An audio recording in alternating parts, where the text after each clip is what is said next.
Doors released on the 10th of August 2022. The game came out with a very strong start, averaging 10k players in just the first 2 days. The game had a great background, it was horror, challenging, confusing, and unique. It wasn't your basic horror game with jump scares and just a poor storyline. So how did Doors end up as it is now?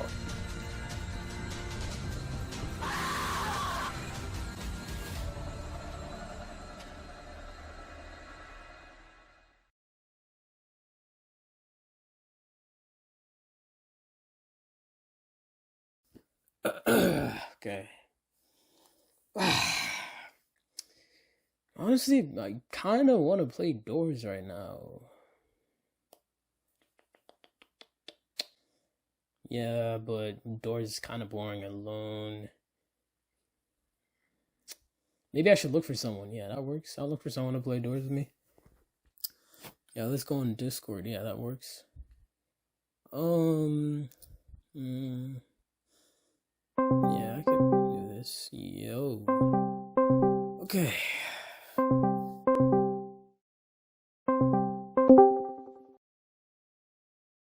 Yo, what's up, man? Yo, what's up, man? How you doing? You want to play Doors, bro? You want to play Doors? Doors, man? No, not really. Why not? Doors been boring lately, man. The same stuff over and over again. Yeah. Doors released with only a few bugs, but the bugs it had were sort of major. The closets were glitched, sometimes you couldn't open doors. The game especially looked great, in addition to it being a hotel, had good graphics which led YouTubers to hop on the game and ultimately create a new trend, Doors. And from averaging 10k players on release, just 4 days later, the game averaged around 70,000 players. People loved Doors and could not stop playing the game. And for the next few weeks, Doors was the highlight of Roblox, being the favorite of many. But just a month and a half after release, people were already asking the developers to update the game, just for the reason that Doors was repetitive. I don't know how else to put it, but Doors was Doors. People complained and figured out that there was really nothing else to do, and the game's player count quickly fell just as hard as it rose. And it seemed like the developers knew about this because they tweeted that they were sorry for the lack of updates, saying that they're planning to make the game better by updating their systems. But this wasn't the end for Doors. Exploiters turned Doors into a modified fest and was able to use their scripts to make Doors more enjoyable. Doors was able to survive for a few months because YouTubers were able to make the game more interesting by using scripts to generate content in the game, and it had a positive effect on the community. The scripts were mostly harmless, fun, and encouraged players to play the game again while the developers updated it.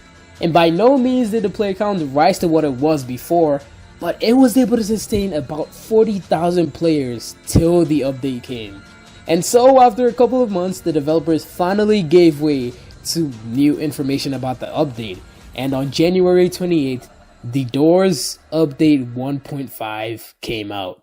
After tons and tons of information, sneaks, and community feedback, the Hotel Plus update came out. And while some were disappointed it wasn't Floor 2 like everyone thought it would be, the Hotel update gave way for new content to finally be added to the game from the developers themselves and not scripts. The developers revamped the hotel, fixed many bugs, added new entities, cutscenes, and more. They honestly did an amazing job, and the game came back rising stronger than ever with its peak at 200,000 players. They transformed the game and made it into a better version, making things more interesting than it was and bringing a slimmer of hope to what the community wanted. But that doesn't really explain how Doors got to where it is now. Frankly, the game dropped worse than it did pre 1.5. The game's player count had been steadily dropping, and it only averages about 20,000 players now. And it was for the exact same reason as before. The game got repetitive. While the developers announced to the players that the update was going to be changes to the hotel itself, the players didn't really take this lightly, as immediately after the release of 1.5, the game's player count completely fell, even going as much as to losing 80,000 players in just 5 days. The scripts exploiters used reached their limit as there wasn't really huge content with the update. And with the release of Bifron, a huge part of the scripting and exploiting community were gone, with people like Cardin Hong and Lolcat that carried the community uploading less, or just not even caring anymore. And so we're here. The game that once moved the community, peaking at 200,000 concurrent players, now sit at just 20,000. And honestly, I'm not sure if there's really a way to break out of this curse. The community can't always come up with content to make the game stay alive.